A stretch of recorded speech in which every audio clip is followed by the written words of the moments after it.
My name is Renny Hahamovitch. I'm a historian, recently graduated from the MA in History at CEU, just around the corner from the OSA in Budapest. My background is originally I'm from the US, but I've lived in Budapest for almost 3 years.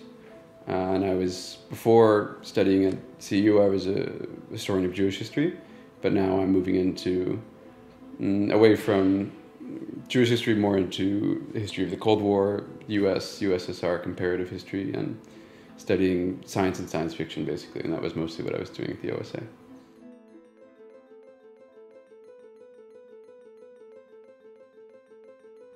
I chose OSA because I had always known about it and had a great reputation that I had known from CEU, and it was really easy to apply for the fellowship and to get into the documents here.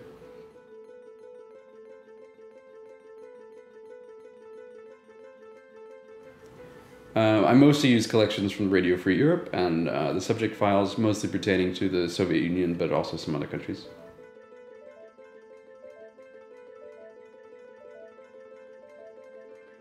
I came in wanting to do something about science and science fiction, maybe propaganda, newspaper reporting on science in the Cold War, and but without a specific idea in mind, just to see where the archive took me.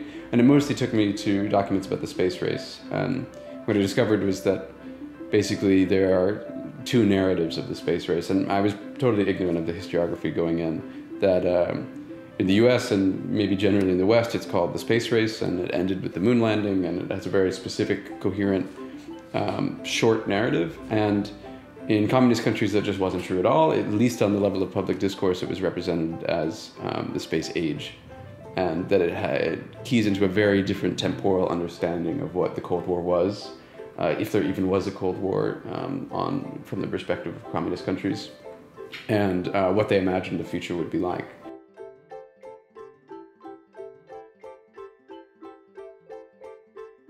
The documents that I really loved working with were the ones from the RFE itself, where you could see the intense dialogue that goes into the RFE, the sort of ideological battles that go behind these, the reporting itself that you don't necessarily see until you really look at it.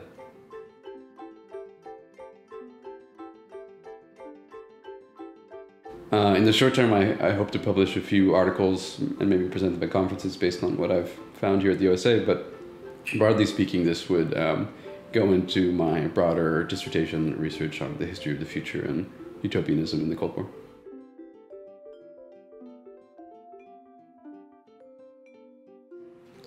OSA is really fantastic compared to other archives because it's just so accessible and the people are so friendly and helpful all of the time.